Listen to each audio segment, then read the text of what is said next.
Bună, Fecioară! Bine ai venit și mă bucur să te am aici alături de mine. Flăcările gemene nu sunt doar o poveste de iubire, ele sunt oglinda sufletului nostru. Acea întâlnire care ne provoacă, ne vindecă și ne trezește către cine suntem cu adevărat. În această etalare vom descoperi ce îți reflectă această conexiune acum și care este următorul pas al călătoriei voastre spirituale. Hai să vedem. Am să extrag mai întâi mesaje din acest pachet de cărți pentru Fecioară în călătoria sa cu sufletul său pereche și imediat voi extrage și mesaje din tarot, tarotul clasic, prin care vom clarifica și vom verifica dacă chiar astfel este energia pentru tine în aceasta. Văd cel de-al treilea ochi, chakra a șasea, și avem aici și chakra plexului solar. Două cărți care semnifică putere, viziune, și mai văd și chakra coroană, care anunță mesaje pe care tu poți să le primești, mesaje care posibil să nu-ți explici de unde le știi și cum știi anumite lucruri, însă asta nu semnifică că acel lucru este mai puțin adevărat.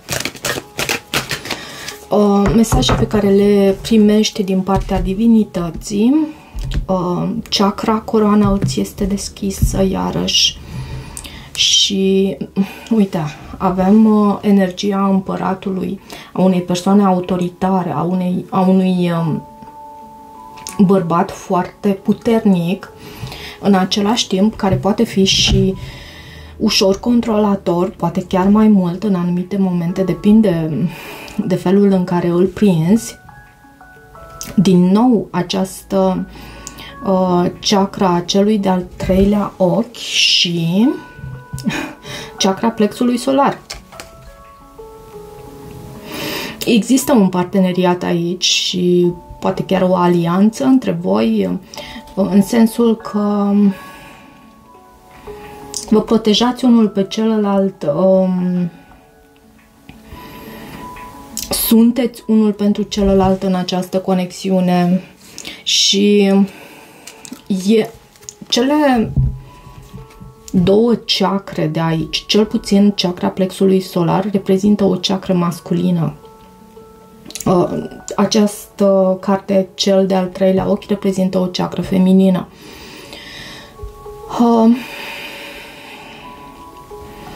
Este chakra de unde această persoană își trage puterea și probabil sunteți conectați la nivelul acesta.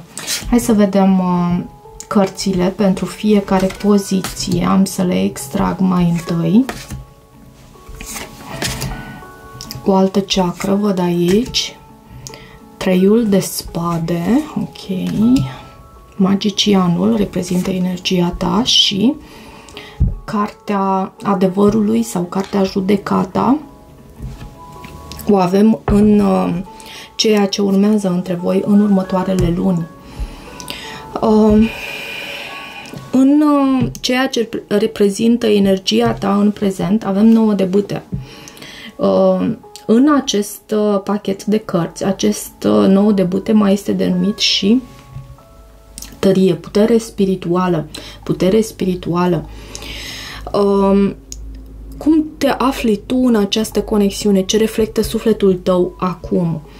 Văd că poate la suprafață nu îți este recunoscută sau nu îți este recunoscut rangul tău în planul spiritual, însă eu văd protecție pentru tine în planul acesta spiritual, chiar și în această conexiune. 9 de bâte mai poate anunța faptul că tu îți mai dorești să dai o șansă aici, chiar dacă lucruri s-au întâmplat, chiar dacă anumite situații dintre voi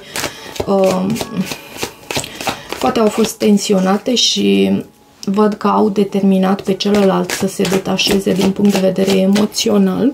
Doar o secundă să dau și muzica puțin mai încet pentru că am sentimentul că deranjează. De ce acest 9 de bâte pentru Fecioară, pentru energia Fecioarei în această conexiune? 6 de spade. Dar tu îți dorești progres aici, îți dorești să lași ceea ce înseamnă probleme, ceea ce înseamnă situații tensionate, ceea ce înseamnă ape tulburi, îți dorești să le lași în urmă. Și 10 de monede și îți dorești un angajament serios aici, vrei să mai dai o șansă. Și spun asta pentru că în genere aceste conexiuni de flăcări gemene, și nu în genere, cât uneori aceste conexiuni de flăcări gemene nu presupun ca cei doi să rămână împreună, mai ales dacă sunt lecții foarte multe de învățat, sunt situații în care trebuie multă vindecare, în care oglinda celuilalt îți arată lucruri la tine care trebuiesc vindecate și e greu. Nu întotdeauna cei doi rămân împreună și rămâne ca acele lecții să fie soluționate pe parcursul următoarelor vieți. Dacă va exista uniune sau nu între voi, aici văd în Cartea Judecata, care este o carte a reconcilierii și e posibil. Nu spun că este garantat, dar e posibil. Văd că tu îți dorești reuniune, îți dorești să petreci timp cu această persoană. Vedem și turnul și 9 de monede. E o situație aici între voi în care Fecioara e dispusă la, poate chiar la a face compromis pentru a exista stabilitate, pentru a exista ceva cu angajament serios. Poate chiar pentru, în unele cazuri, pentru o familie tradițională. Acest 8 de cupe îl avem în energia flăcării tale gemene în prezent, unde se află în călătoria personală, care sunt blocajele sau dorințele acestei persoane. Această persoană parcă ți-a arătat, îți dă sentimentul că vrea să se detașeze, vrea să fie de unul singur sau de una singură, vrea să se regăsească pe sine, iarăși îndrăgostiții. Poate să vorbească și despre o decizie, despre multă vulnerabilitate pe care a simțit-o în această conexiune. Avem cei doi în toată goliciunea lor, e ca și cum felul în care voi ați interacționat a scos la iveală absolut tot, ați oglindit unul în celălalt totul și pe această persoană a făcut-o să se simtă descoperit. Uite, cartea flăcărilor gemene și în plus, lângă acest card îndrăgostiții, am sentimentul că pentru această persoană, această conexiune în ultimul timp a fost ca și cum a fost mult prea mult. Uite, văd și soarele, o altă arcană majoră, la fel ca și îndrăgostiții. Această conexiune a fost mult prea mult pentru el, pentru ea și are nevoie să se regăsească pe sine. E ca și cum s-a pierdut pe sine în această dinamică dintre voi. Oglinda dintre voi arată acest 4 de monede, care în acest pachet de cărți este denumit și fundație fermă. Ce oglindiți unul în celălalt, ce tipare comune se revelează acum, 4 de monede. Aș putea să spun că, da, tu îți dorești să mai dai o șansă aici. În același timp, cred că și pentru tine nu vrei oricum acest lucru, să dai o șansă, dar nu oricum. Îți dorești o fundație fermă aici, îți dorești stabilitate. De ce acest 4 de monede în ceea ce voi... Poate nu este și foarte multă deschidere Văd 6 de cupe în ceea ce oglindiți voi. Cred că vă este dor și am sentimentul că nu sunteți unul lângă celălalt. Cavalerul de cupe. Uite, și nebunul. Am sentimentul că voi v-ați distanțat aici în ultimul timp. Bineînțeles, cu acest 8 de cupe pe care îl avem în energia acestei persoane și vreți să reveniți unul față de unul lângă celălalt pentru un nou început. Mai ales din partea energiei feminine simt lucrul acesta, pentru că avem justiția și avem și regina de bâte, care te poate reprezenta foarte bine și pe tine.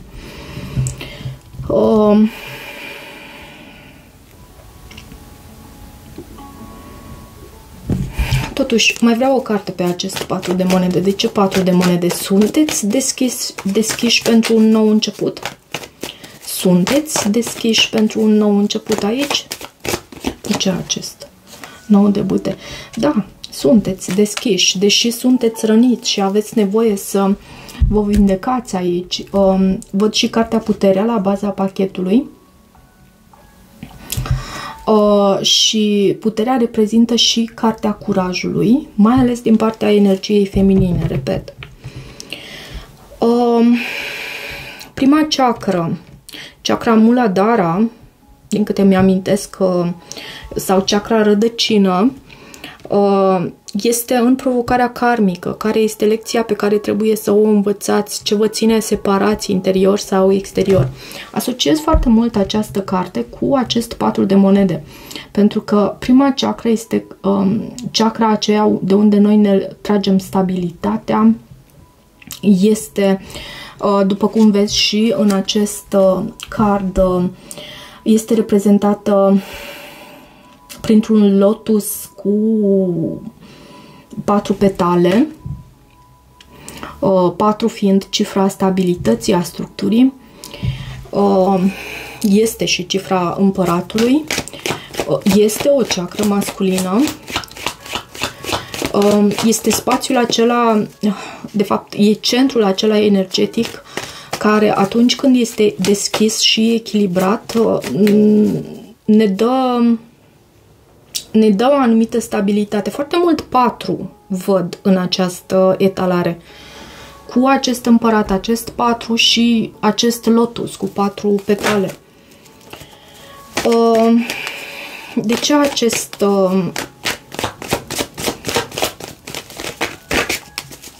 card de oracol pentru tine? 9 de cupe. În provocarea karmică, ok.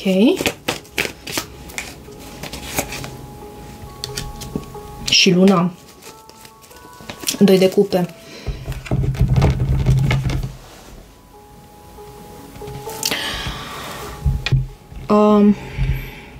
Simt că pentru energia masculină, și da, am văzut-o mai retrasă și retrasă din punct de vedere emoțional, detașată din punct de vedere emoțional în energia sa, asta am văzut aici, deși simte în continuare această conexiune. Pentru energia masculină e ca și cum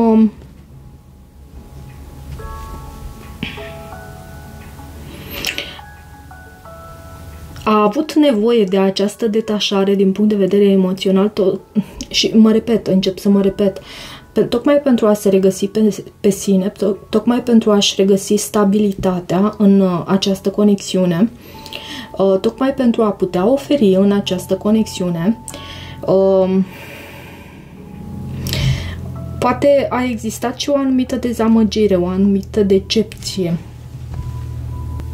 Scuze, a trebuit să pun puțin pe pauză pentru că sunt și răcită. Dar poate a existat o anumită decepție aici, o anumită tristețe, o anumită... E ceva aici care a nemulțumit. Acum, 3-ul de spade îl avem în vindecarea necesară, ce are nevoie inima ta să vindece, ce are nevoie să vindece flacăra ta geamănă. E clar, e vorba despre iertare aici. pentru că Treiul de Spade este o carte a iertării. Este denumită în acest pachet de cărți, este denumită durere, da, sufletească și pierdere, dar este o carte a iertării pentru a putea vindeca și pentru a scoate cele 3 pumnale din inima acestui personaj, pentru că Treiul de Spade astfel este reprezentat în tarotul clasic. E nevoie de iertare, e nevoie de a vedea lucrurile așa cum sunt. Treiul de 3-3 e important aici și Asul de Bâte. E o așteptare și Magicianul. Voi vă manifestați unul pe celălalt. Cineva a plecat, uite, văd din nou această idee cu 8-ul de cupe. Cineva s-a îndepărtat, cineva și-a trasat anumite granițe, tocmai pentru că scuze, tocmai pentru că avea nevoie să se regăsească pe sine.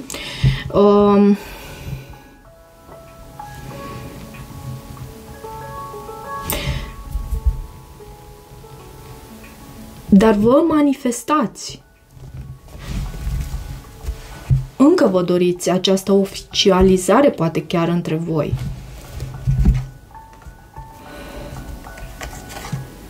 Acest as de cupe și acest as de monede, nou început cu stabilitate și iubire. E o așteptare aici și în acest proces de așteptare este foarte important pentru tine să reușești să intri în acea atitudine de recunoștință pentru tot ceea ce ai și pentru tot ceea ce ești, indiferent de faptul că ai fi sau nu lângă această persoană. Așteptarea nu trebuie să fie o povară, pentru că e important să o privești ca